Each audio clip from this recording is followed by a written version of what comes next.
Hi అండి, మేము before last year Maldives ట్రిప్ని అయితే బాగా ఎంజాయ్ చేసాము. అయితే అక్కడ మార్నింగ్ వాక్ చేస్తున్నప్పుడు బీచ్ లో కొన్ని షెల్స్ ని కలెక్ట్ చేసాము. షెల్స్ అయితే డిఫరెంట్ షేప్ లో భలే ఉన్నాయండి. కలెక్ట్ చేసిన షెల్స్ అన్ని చక్కగా ఇంటికి తెచ్చేసాము. వీటితో ఏదైనా క్రాఫ్ట్ చేసి ఉంచుకుంటే మాల్దీవ్స్ వెళ్ళినట్లు గుర్తుగా ఉంటుంది అనిపించింది. ఈ షెల్స్ అన్నిటి నుంచి శంఖాలు, గవ్వలు ఇలా 4 రకాలుగా నీట్ గా ఒకే సైజు లో ఉండేవి సెపరేట్ చేసి పెట్టుకున్నాను. వీటన్నిటిని గమ్ చేయడానికి ఒక బేస్ని తీసుకున్నాను. మాల్దీవ్స్ ట్రిప్లో ఒక మంచి ఫోటోని తీసుకొని దాన్ని రౌండ్ షేప్లో ఈ టూల్స్ సహాయంతో కట్ చేసుకున్నాను.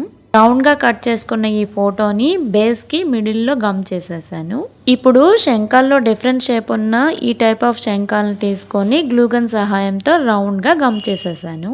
ఇప్పుడు లుక్ అయితే ఇలా వచ్చింది. చిన్న శంఖాలు అయితే ఒకే షేప్లో ఉండేవి చాలా దొరికాయి. అవి ఈ విధంగా గ్లూగన్తో గమ్ చేసేసాను. థర్డ్ లైన్లో షెల్స్ ఇంకా శంఖాలని ఇలా రౌండ్గా పెట్టేసా. శంఖాలు అయితే డిఫరెంట్ షేప్లో ముచ్చటగా ఉన్నాయి. శంఖాల మధ్య ఉన్న గ్యాప్లో ఎంబ్రాయిడరీ చిప్స్ ఇంకా బీడ్స్ని ఫెవికాల్తో గమ్ చేసేసి చుట్టూ గిఫ్ట్ పేపర్తో బార్డర్ని గమ్ చేశాను. ఫైనల్గా లుక్ ఇలా వచ్చిందండి.